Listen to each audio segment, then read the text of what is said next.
गुरुर्ब्रह्मा स्वयं साक्षात् सेव्यो वन्द्यो मुमुक्षुभिः नोद्वेजनीय एवायम् तत्त्वज्ञेन विवेकिना।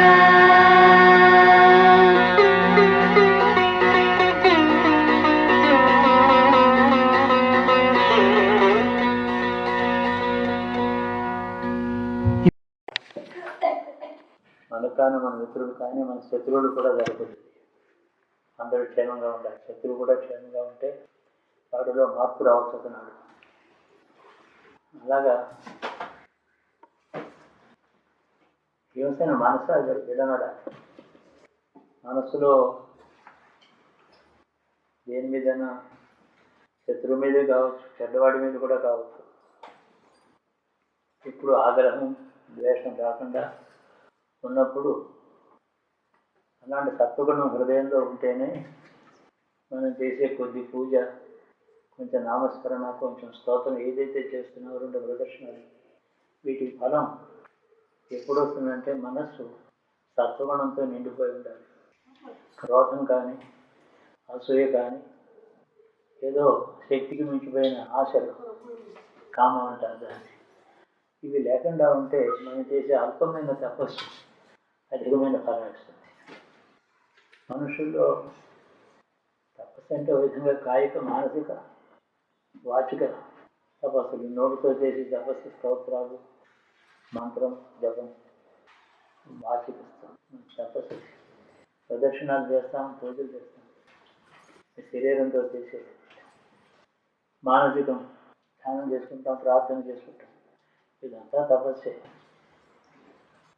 ముఖ్యంగా ఏంటంటే కృతయుగంలో, త్రేతాయుగంలో మనుషులు సత్వగుణంతో బాగా ఉన్నారు, మంచివాళ్ళు, రాగద్వేషాలు లేకుండానే జీవించారు. రాజు యొక్క పరిపాలన అట్లా ఉండేది. బ్రాహ్మణులు అనబడేటటువంటి ఒక వర్గం సత్వగుణంలో ఉండేవారు. వాళ్ళకి ధనకాంక్ష ఉండేది కాదు, భోగాలు లేనే లేవు. మితాహారం, ఏకభక్తం, వేదములు, యజ్ఞములు అలా గడిపారు. అది మంచి సమాజం. ఆ కాలంలో సత్వగుణం బాగా ఉన్నప్పటికీ ఊర్ధ్వలోకులు, విష్ణులోకం కానీ, శివలోకం కానీ, సర్పలోకం కానీ, బ్రహ్మాండంలో ఇప్పుడు ఉన్నదానికంటే దగ్గరగా ఉన్నాయి.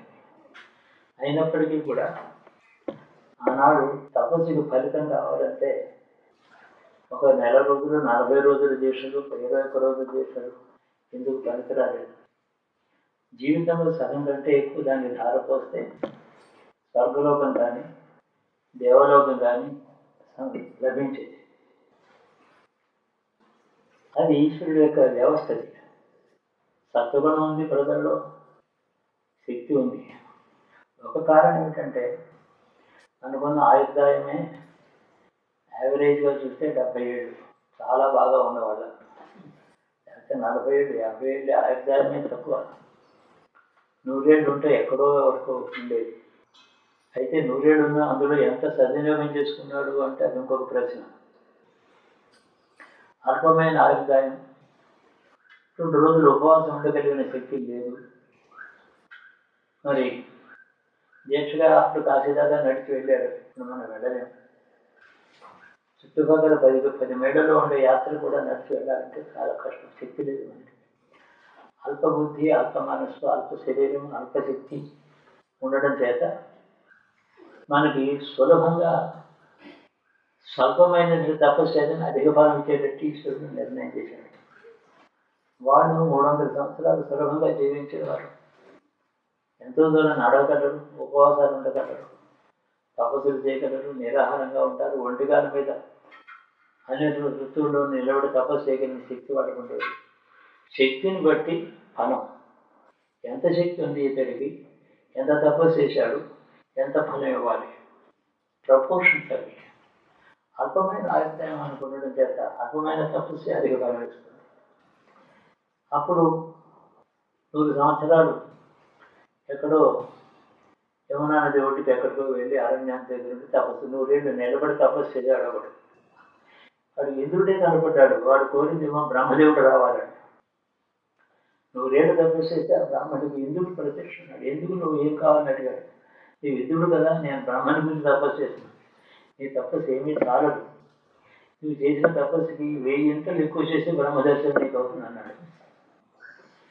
అంత కష్టం, ఎంత శక్తి ఉందో అంత తపస్సు చేస్తే కానీ అదే ఫలం వస్తుంది. వాడికి ఎంత ఫలం వచ్చిందో దానికి అల్పమైన తపస్సు అంత ఫలం వస్తుంది. దాని పేరు అనుగ్రహం అంటారు ఈశ్వరుడు. అల్పజీవుల మీద ఎక్కువ అనుగ్రహం ఉంటుంది, స్వల్పజీవుల మీద అనుగ్రహం ఉంటుంది. వాడికి శిక్ష కూడా అల్పంగానే ఉంటుంది. వాడు చేసిన పాపం కూడా ఆకలి చేతను, దారిద్ర్యం చేతను, దొంగతనం చేసే వాడికి శిక్ష ఉంటుంది. వాడికి ఉత్తరజన్మి దారిద్ర్యం లేకుండా పుడతాడు, ఉన్నదాంతో దానం చేస్తాడు. ఈ పాపానికి అప్పుడు ఫలితం వాడికి ప్రాశ్చిత్తం అయిపోతుంది. ఇంత దయ ఉంది మన మీద ఈశ్వరుడికి. మన మీద ఈశ్వరుడికి ఉన్న దయని సద్వినియోగం చేసుకోవాలంటే రెండే: చిత్తకు ప్రసన్నంగా పెట్టుకోవాలి. కామక్రోధాలు ఎవరి మీద ఆగ్రహం వచ్చి వాడు పోతే బాగుంది, వాడు చావు నేను చూడాలి, ఇలాంటి ఒక మాట భావం వస్తే మనుషుల మీద ఎప్పుడైనా రావచ్చు. దాన్ని భగవంతుని వేడుకొని ఇదిగో దీనికోసం 1000 సార్లు ఈ జపం చేస్తాను, ఆ పాపం దీంతో పోవాలి, మళ్ళీ ఇలాంటి క్రోధం నాకు రావద్దు, కాపాడు అని చెప్పి భగవంతుని అడిగితే మనం చేసే స్వల్పమైనటువంటి ఈ పూజకే, ఈ ప్రదక్షిణాలకే, ఈ కాస్త అభిషేకాదులకే అప్పుడు 500 సంవత్సరాలు తపస్సు చేసిన వాడికి వచ్చిన ఏ పని వచ్చిందో అంత మనకి ఈ యుగంలో వస్తుంది. కలియుగంలో ఉండేటువంటి బాగా గుర్తుపెట్టుకోండి, సృష్టిలో శాసనం ఈశ్వరుడికి అనుగ్రహం ఎక్కువ ఉంటుంది మన మీద. ఎందుకంటే 15 ఏళ్ళ కొడుకు మీద కంటే 3 ఏళ్ల బిడ్డ మీద ఎక్కువ దయ ఉంటుంది కదా తల్లిదండ్రులకి. వాడు ఏదైనా ఆదర చేసి వస్తువులు పాల్గొట్టినా వాడిని కోపడరు, చిన్నవాడు కదా. అదే 17 ఏళ్ళ వాడు చిన్న తప్పు చేస్తే బాగా శిక్షలు, ఎట్లా చేసేవారు మీరు బుద్ధి లేదా అని కోపడతాం. అవతల వ్యక్తి యొక్క శక్తిని బట్టి, సమర్థతని బట్టి పాపానికి ఫలం, పుణ్యానికి ఫలం, తపస్సుకి ఫలం ఉంటుంది. చాలా సింపుల్ మ్యాటర్, ఇందులో కష్టమే అర్థం చేసుకోవచ్చు. ఇలా జరుగుతుంది. కాబట్టి ఈ చిన్న తపస్సుకి మనకి ఏమొస్తుంది అని అనుకుంటే ఏమి రాజంతంగా అలా చూస్తే మనం చేసేది ప్రదర్శన చేసి 40 రోజులు దీక్షలు చేస్తున్నాడు, పాపం ఏ ఫలం రాదు. ఎందుకు కానీ వస్తుంది వాళ్ళకి. కలిలో అల్ప శరీరం, శక్తి సామర్థ్యాలు లేని వాళ్ళు 3 పూటలు భోజనం లేకపోతే మంచం మీద పడిపోతారు. ఇట్లాంటి అల్ప జీవులు ఉన్నారే, 40 రోజులు ఏదో దీక్ష వాడికి తప్పకుండా ఫలం వస్తుంది. వాడికి పెద్ద తపస్సు ఫలం అంతే. కృతయుగంలో పెద్ద తపస్సు చేస్తే వచ్చే ఫలం వీడికి 40 రోజుల దీక్షలోనే వస్తుంది. ఇదంతా అనుగ్రహం మన మీద, కలి మీద. కలిలో మన దౌర్బల్యం అంతా యుగ ధర్మాన్ని బట్టి మనకి ఇంత దుర్బలం వచ్చింది. బలం లేకుండా ఉన్నాం. ఆయుర్దాయం తక్కువ. ఆయుర్దాయంలోనూ 77 ఆయుర్దాయం అంటే 35 సంవత్సరములు అందులో నిద్రలో పోతుంది. నిద్రను జయించగలమా? ఆకలి జయించగలమా? శరీర శ్రమని పడగలమా? మనం అతి అల్పమైనటువంటి శక్తి సామర్థ్యాలు కలిగిన మన మీద ఉండేటువంటి అనుగ్రహం అపారం. అది బాగా గుర్తు, విశ్వాసం పెట్టుకోండి. ఇది పెద్దలు చెప్పినటువంటి పరమాత్మ. ఇది ఇలాంటి కాలంలో ఈ కాస్త తపస్సు చేసి భగవంతుని అనుగ్రహం సంపాదించలేకపోవడం ఏంటి సులభం. అందుకనే అనేక పురాణ గాథలలో చిన్న ఫలితానికి, చిన్న కర్మకే పెద్ద ఫలితం వచ్చింది చెప్తారు. ఏదో చెట్టు మీద ఉన్నాడు రాత్రి అంతా, పెద్ద పిల్లి తగ్గుకు వస్తే పైకి వెళ్ళాడు, చెట్టు మీద కూర్చున్నట్టు వాడు. ఆ కింద ఏమో చెట్టు కింద ఎప్పటితో వదిలేసి అక్కడ పారేసిపోయారు శివలింగం ఉంటుంది. అదేమో బెలవృక్షం అయిందిట. తెల్లవాళ్ళు అక్కడ ఉన్నవాడు శివభక్తి లేదు, శివుడు నామం ఉచ్చరించలేదు, ఏమి తన నిద్ర రాకుండా ఉండడానికి ఒక్కొక్క దానం ఏదో పారేస్తున్నాడు తుప్పి. తెల్లవారిన తర్వాత ఏదో ఆ పులి పారిపోయింది. వాడికి శివ పూజ ఫలం మహాశివరాత్రి నాడంతా తెల్లవాళ్ళు తపస్సు చేసుకుంటూ శివ పూజ చేస్తే ఏ ఫలం అది వచ్చింది వాడికి. అంటే ఆయన ఎంత చిన్న తప్పు చేసినా, ఎంత చిన్న పెద్ద తప్పు చేసినా క్షమ ఉంటుంది. ఇంకా చిన్న తపస్సు కూడా అపారమైన ఫలం వస్తుంది. ఆ ఫలం మరొకరికి రావాలంటే ఓ బ్రాహ్మణుడు సంవత్సరం అంతా శివ దీక్షలో ఉంటే వస్తుంది. వాడికి అధికారం ఉంది, వాడికి మంత్రం వచ్చు, వాడి జీవన ప్రమాణాలన్నీ వేరుగా ఉన్నాయి. ఏదంటే ఎప్పుడంటే అప్పుడు తినకూడదు, అందులో ఉన్నాడు వాడు. అలాంటి రూల్స్ ఏమీ లేని పేదవాడు ఉన్నాడు, ఒక గంట సేపు వాడు దండం పెట్టుకుని వస్తే వాడికి ఫలం వస్తుంది. అధికారం, శక్తి, సామర్థ్యాలు, వీటిని బట్టి చిన్న తప్పసికి పెద్ద ఫలమే వస్తుంది. పెద్ద తప్పు కూడా చిన్న ఫలం, చిన్న శిక్ష. అల్పత్వం వల్ల మనం జీవనమే అల్పం. మనకి శక్తి సామర్థ్యాలు లేవు, ఆహారాలు జయించలేము, నిద్రలు జయించలేము. అంతేకాక ధనం కాస్తే ఉంది, ధనం అది దాచుకుంటాం, దానం చేయలేము, లోపత్వం వస్తుంది. అదే క్షంతవ్యం, క్షమించదగిందే. కొంచెం వాడికి లోపత్వం ఉంటే ఉండేది. పెద్ద కోటీశ్వరుడికి లోపత్వం ఉంటే దానం చేయకపోతే వాడు లోభి, వాడి పుణ్యం ఎలా వస్తుందని అనవచ్చు. శక్తి ఉన్నవాడు దానం చేయకపోతే శిక్ష వస్తుంది. అల్పమైన శక్తి ఉన్నవాడు లోభంతో దానం ఇస్తే, రూపాయి ఇవ్వగలిగిన 10 పైసలు ఇస్తే కూడా వీడికి ఫలం వస్తుంది. అన్ని కర్మలకి సమానమైన ఫలం ఎప్పుడు చెప్పకూడదు. ఆ కర్మ ఎవరిది, అతని శక్తి ఏమిటి, అతని సామర్థ్యం ఏమిటి, అతని కులం ఏమిటి, ఎలా పుట్టి పెరిగాడు, తల్లిదండ్రులు ఎవరు, ఎంత పెరిగాడు, దాన్ని బట్టి ఫలం వస్తుంది. రిజిడ్గా ఏదో అందరికీ ఒక రూలు, ఒక ఫలం అలా లేదు మనకి. ఈ జన్మలో, ఈ యుగంలో, ఈ కాలంలో చుట్టూ నాస్తికవాదులు పెరిగిపోయి ఈశ్వరుడే లేడు, ధర్మమే లేదు, రోజుకు తింటాం, మాకు ఇదే ధర్మం అనుకుని చాలామంది మతం పేరుతో కూడా లక్షలాది మంది ఊతకొచ్చి చంపే కాలంలో, ఇంత చెడ్డ కాలంలో మనం మనసు నిర్మలంగా పెట్టుకుని స్వల్పమైన తపస్సు చేసి అనల్పమైన ఫలం పొందవచ్చు అని నేను జ్ఞాపకం చేస్తున్నాను. ఇది అక్షర సత్యం. ఇది నాకు బాగా విశ్వాసం అయ్యి నాకు అనుభవంలోకి వచ్చిన విషయం అయితే నేను మీకు చెప్తాను. గ్రంథాల విషయం మీరే చదువుకోగలరు, నేను చెప్పక్కర్లేదు. ఎక్కడంటే అక్కడ పుస్తకాలు నేను చదువుకోలేక నేను చెప్పడం ఇప్పుడు నాకు అనుభవం ఉంటేనే చెప్తాను. కాబట్టి మన పిల్లలకి క్షేమం అడగాలి, మన బంధువులు క్షేమం అడగాలి, ఇంట్లో పిల్లి కుక్క కూడా క్షేమంగా ఉండాలని కోరుతూ ఉండాలి. క్రోధం వచ్చినప్పుడు దాన్ని చల్లవచ్చుకోవాలి. ఏమీ లేకపోతే క్రోధం ఎక్కువైపోతే స్లీపింగ్ టాబ్లెట్ వేసి పడుకుంటే అది తగ్గిపోతుంది. ఏదైనా ఉపాయం ఆలోచించాలి, ఏదో ఉపాయం ఆలోచించాలి. మరి తల వేడికిపోతే చన్నీళ్ళతో స్నానం చేయండి, సులభమే. మన క్రోధం అంతా మన దయ చాలా చిన్న క్రోధాలు చాలా అత్యంత. కామం ఉంటే అంటే ఏదో పెద్ద కోరిక ఉంటుంది. నాకు ఇండియాలో ప్రైమ్ మినిస్టర్ కావాలని కోరుకుంది. మరి ఈ జన్మ లాభం లేదు, అయిపోయింది. ఎమ్మెల్యే కాదు, ఎమ్మెల్యే కాదు, పంచాయతీ బోర్డు ప్రెసిడెంట్ కూడా నా వల్ల కాదు. ఇంకా ప్రెసిడెంట్, ఇండియా ప్రెసిడెంట్ అవుతాను దానివల్ల. ఎప్పుడు ఇంకో జన్మ తర్వాత 3వ జన్మలో ప్రెసిడెంట్ కావాలి, అవుతుంది, ప్రైమ్ మినిస్టర్ కావచ్చు. కోరిక అనేది మళ్ళీ పునర్జన్మకి కారణం అవుతుంది. ఈ జన్మలో అధికారం లేదు, సామర్థ్యం లేదు, కానీ కోరిక ఉంది. కోరిక ఊరిగా పోల్సిన పోదు. ఈ ప్రపంచంలో శాస్త్రం ఉంది, అలా నియమం, ఈశ్వరుడు నియమం. ప్రతివాడి ప్రతి కోరిక నెరవేరుతుంది. ఎప్పుడు అనేది ప్రశ్న. ఈ జన్మ కాదు, ఇంకో జన్మకు వస్తుంది, ఏదైనా సరే. అందుకని అల్పమైన వాడికి అల్పమైన కోరిక ఉంటే న్యాయమే.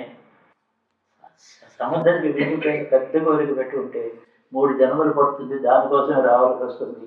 అదంతా కోరుకోదగింది కాదు, జన్మ కోరుకోదగింది కాదు.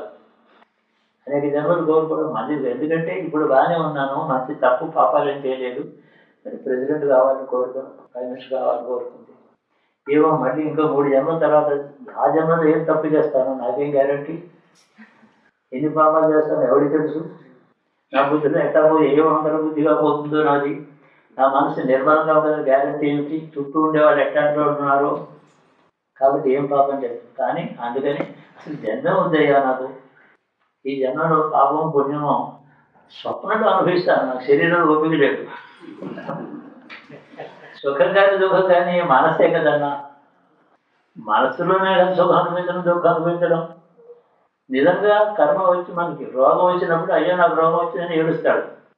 రోగం వచ్చినట్టు కళ వచ్చినా ఏడుస్తాడు కదా. వ్యాపారం అంతా వెళ్ళిపోయి నాశనం అయిపోతే పిచ్చేది పోతుంది. కాబట్టి బాగా ఉన్నాడు, చక్కగా సంపాదించుకున్నాడు, కళ రోజు రాత్రి అంతా కళ, వ్యాపారం అంతా నష్టమైనట్టు, ఇల్లంతా పోగొట్టుకున్నట్టు, అడవిలో తిరుగుతున్నట్టు. దుఃఖాలు మీద అయిపోయాయి, ఇక మిగిలింది ఏం లేదు. నిజంగా రాలేదు. స్వప్నంలో కూడా కర్మఫలం అనుభవిస్తే మళ్ళీ మళ్ళీ జన్మ రాదు. కాబట్టి నన్ను ఏదో ఉపాయం చూసి దయచేసి నాకు సులభంగా అయిపోయే మార్గం నువ్వే చూడు, నాకు ఈశ్వరుని అడగాలి మనం. దయామయుడు కాబట్టి ఏదో ఉపాయం, మనకి తోచని ఉపాయం కూడా ఆయనకి తోస్తుంది, చేస్తాడు. అందుకని ఏదో పెద్ద పెద్ద కోరికలు ఉన్నప్పుడు భగవంతుని యాచించాలి. యాచన అన్నది, యాచకుడిని నేను ముష్టెత్తుతున్నాను నీ దగ్గర అడిగితే ఈశ్వరుడి దగ్గర యాచకుడు అయితే గౌరవం ఉంది. మనుషుడి దగ్గరికి పోయి యాచన చేస్తే ఏం గౌరవం ఉంది? వాడు మనలాంటి యాచకుడు ఎప్పుడో యాచిస్తే వాడికి అంత అధికారం వచ్చింది కాబట్టి అడగక్కర్లేదు. భగవంతుడి దగ్గర నీచాతి నీచమైన మహారాజు కూడా యాచకుడే. ఈశ్వరుడి దగ్గర యాచన చేస్తే తప్పేం లేదు. దానివల్ల వినయం వస్తుంది, లోపల మనసు లోపల వినయం అనే గుణం పెరుగుతుంది. ఈ ఉపాయాలు ఎప్పుడు గుర్తుపెట్టుకొని చిత్తం ఎప్పుడు కూడా కామం, క్రోధం, మాత్సర్యం, అసూయ ఈ వాటికి రానివ్వద్దు. అసలు మనసులో రానివ్వకుండా మళ్ళీ నామస్కరణ చేసుకోండి. ఏదో నేను చెప్పిన ఉపాయాలు తెలియదు చెప్పాను చేస్తే తప్పులేదు. ఆ డాక్టర్ నేర్చో టాబ్లెట్ ఇస్తాను, నిద్ర పడుతుంది. దానికి గురువు దాకా పోకర్లేదు, పర్వాలేదు. అన్నీ కూడా మనం చేయిద్దాం. చిన్న చిన్న లోపాలు ఏమైనా ఉంటే చేయిద్దాం. ఇప్పుడు మనం ఇంతమంది ఉన్నాం, ఇందులో ఒక గట్టిగా పాపం చేయగలిగినాడు ఎవ్వడూ లేడు. ఒక హత్య చేయగలరా ఇంతమంది కలిసైనా కూడా చేయలేడు. మనకి చేత కాదు, మనం అలాంటి అల్పులం. మనం కావాలంటారా ఏమి మనకి ఏం కోరుకుంది? 10 కోట్లు కావాలని ఎవరో కోరుతున్నారా? ఇప్పుడు ఎవరికీ లేదు ఆ కోరిక. ఎవరో శత్రువులు సంపాదన మీలో ఎవరైనా ముందే ఇప్పుడు కాదు, ఎప్పుడూ లేదు, మీకు రాదు. సామాన్య జీవనం మనది. సామాన్యులు మనం అల్పులము, మనం అల్పాయుద్ధాయం, అల్పబుద్ధి ఉన్నవాడు. తినేదేమో ఇంత అన్నం తింటాం, ఆ ఇంకొక మధ్యకు తింటే జీర్ణం కాదు కాదు. అన్ని విధాలు అల్పమే మనం. మనతో అధికక్షతి ఆధిక్యం ఏదీ లేదు. మన ఈశ్వరానుగ్రహం సంపాదించడానికి ఎంతో సులభం. దానికి అడ్వాంటేజ్ ఉంది. చిన్నపిల్లలు తప్పు చేస్తే ఎట్లా శిక్షించరో మనం అలాగే చిన్నపిల్లలు మొత్తం సమాన ఈశ్వరుడు ముందర మన అల్పబుద్ధి, అల్పశక్తి, అల్పాయుద్ధాయం కాబట్టి చిత్తమాతను ప్రసన్నంగా పెట్టుకుని ఈశ్వరుని ధ్యానం చేస్తే తగ్గించాలి. తప్పకుండా మనకు ఆ ఫలం కలుగుతుంది. పూర్వజన్మ కర్మఫలాలు, లాభాలు, నష్టాలు ఏవో వస్తూ ఉంటాయి. అవి కాదు ముఖ్యం. ఈశ్వరుడు అనుగ్రహం నా మీద లేదని ఎప్పుడు అనుకోకూడదు. అన్నమాట తప్పసలు. నేను చాలా ప్రార్థించాను, నా వ్యాపారం బాగుండాలని, ఆయన నష్టం వస్తుంది, నన్ను చల్లగా చూడలేదు దేవుడు ఎప్పుడు అనుకోవద్దు. కర్మఫలం అవుతూ ఉంటుంది. మీరు అడిగిన ప్రార్థన ఫలం భవిష్యత్తులో స్టోర్లో ఉంది, ఎప్పుడో వస్తుంది, తప్పకుండా వస్తుంది. కాబట్టి 1 గంట సేపు కానీ, 10 నిమిషాలు కానీ, 2 నిమిషాలు కానీ ఈశ్వరుని ధ్యానం చేసి ప్రార్థన చేసుకుంటే ఎప్పుడు వృధా పోదది. వెంటనే మీరు అనుకున్న ఫలం ఏదో 10వ తారీఖు రావాలి, అదే రోజు రావాలి, ఎందుకు అనుకోవాలి? ఎప్పుడో వచ్చినప్పుడే 10వ తారీఖు. ఏది అది విచారం ఏముంది మనకి? ఏం దుఃఖం మనకి? అనవసరాన్ని హాయిగా వస్తున్నాం ఇట్లా. ఇలా ఉంటే చాలు అని చెప్పి చిత్తం, మనసు ప్రసన్నంగా చిత్తం పెట్టుకుని మనం నిరంతరం నామస్మరణ చేసుకోవడం తప్పేసి ఏ పని చేసినా ఓం నమః శివాయ మనసులో ఉంటే ఎంత ఫలం, అది ఎంతో తప్పేసేది అవుతుంది. మన లౌకిక జీవనంలో చిన్నపిల్లల దగ్గర నుంచి 7 గంటలకు ఎక్కడికో సూర్యుడు పంపించారు. వాళ్ళని విశ్రాంతి లేదు, కష్టపడుతున్నాము. అయినా ఎన్ని కష్టాలు పడుతున్నా శరీరం అదే కదా. మనసుతో మాత్రం ఆ పంచాక్షరి నారాయణ నారాయణ గోవింద గోవింద ఏదో అనుకోవచ్చు తప్పండి. ఏదనుకున్నా తప్పదు, బాగా లాభం వస్తుంది. కాబట్టి మన శక్తిహీనత, అల్పత్వమే మన బలం, మన అల్పత్వమే మనకి అడ్వాంటేజ్. బాగా గుర్తుపెట్టుకోండి. కాబట్టి ఈశ్వరానుగ్రహం సులభంగా వచ్చే యుగంలో మనం ఉన్నాం. ఈ దేశంలో చుట్టూ 100 మంది నాస్తికులను క్రూరంగా అందరినీ చంపేవాళ్ళ మధ్యని ఆ పని చేయకుండా ఉండేవాడు మధ్యలో ఒకడున్నాడు. వాడు మహర్షితో సంబంధం వాడు, అంత గొప్పవాడు అయ్యాడు. చుట్టూ ఉండే వాతావరణానికి వాడు ఋషి. చుట్టూ వాతావరణం ఎట్లా ఉంది, మరి నేను ఎలా ఉన్నాను, దాన్ని బట్టి నాకు పని వస్తాను. గుర్తుపెట్టుకోండి. ధర్మ సూక్ష్మాలు కానీ ఇవి పరమ సత్యాలు. ఇవి మనం అడ్వాంటేజ్ తీసుకుందాం. మన అల్పత్వం మనకి చాలా. నా దగ్గర డబ్బు లేదు, అదే నాకు అడ్వాంటేజ్, అందుకని దానం చేయడం లేదు. నా దగ్గర 1 కోటి రూపాయలకి లోభంతో వచ్చి ఉండేదేమో, ఉండి దానం చేయకపోతే నాకు కష్టం వచ్చి ఉండేదేమో. ఇవ్వలేదు డబ్బు, నాకు లోభత్వం ఉంది కాబట్టి డబ్బు ఇవ్వలేదేమో ఈశ్వరుడు. ఆ లోభత్వం నాకు 1 కోటి రూపాయలు ఉంటే నాకు లోభత్వం తప్పకుండా వస్తుంది. ఎందుకు రాదు? నా దగ్గర నాకు చాలనిది, చాలంది కొంచెం డబ్బు ఉంటే దానం చేస్తాను. అధికంగా ఉంటే చేయండి. డాక్టర్ దాని మీద ప్రాపర్టీ కొనుక్కోవచ్చు, దానం చేస్తే ఎట్లా? కాబట్టి లిమిటెడ్ కావాలన్నప్పుడు లిమిటెడ్ దానం చేస్తాం. లేదని విచారం లేదు. మనకి బాధ్యత తగ్గిపోయింది, బాధ్యత తగ్గి. కాబట్టి ఉన్న దాంట్లోనే తృప్తి, సంతోషం, అవగాహన చేసుకోవడం. మన మన యొక్క అల్పబుద్ధితో అల్పమైన మనసుతోనే నిరంతరం సాధన చేసుకుంటూ పంచాక్షరి నామస్మరణ చేసుకుంటూ సుఖంగా జీవిస్తే ఆ నామస్మరణ గొప్ప ఐశ్వర్యం మనకి, ఆధ్యాత్మిక ఐశ్వర్యం. ఆధ్యాత్మిక ఐశ్వర్యం భౌతికం శరీరం ఎన్ని కోట్లు ఉంటే మనం వెళ్ళక తప్పుతుందా, ఏమనుభవిస్తాం మనం? కాబట్టి శరీరంతో అనుభవించే ఐశ్వర్యం ఎంత ఉన్నా అది మన శరీరం అనుభవంలో రాదు, దాన్ని అనుభవించలేము, మనకి చేత కాదు, అల్పలం మనం. కాబట్టి గట్టిగా ఒక చపాతీ తింటానని రెండో చపాతీ తినవరకు ఎక్కువైపోతుంది. ఏమిటి లాభం 10 కోట్లు ఉంటాయి? కాబట్టి శరీరంతో అనుభవించే ఐశ్వర్యం చాలా అల్పం. అంతఃకరణతో అనుభవించే ఐశ్వర్యం వారు ఇంద్రుడితో సమానంగా అనుభవించవచ్చు. అంతఃకరణకి అంతు లేదు, అంతఃకరణకి లిమిట్ లేదు. కాబట్టి చిత్తం మనసులో కామక్రోధాలు లేకుండా సత్వగుణంలో ఉండి నిరంతరం నామస్మరణ చేసుకుంటే నరకం దగ్గరగా ఉన్నా కూడా అది మనకి దాని వాసన కూడా మన దగ్గరికి రాదు. శుభం భూయాత్. ఊరికి వెళ్ళి మళ్ళీ వస్తాను. ఇక్కడ ఉంటే నేను చాలా బాగుంది.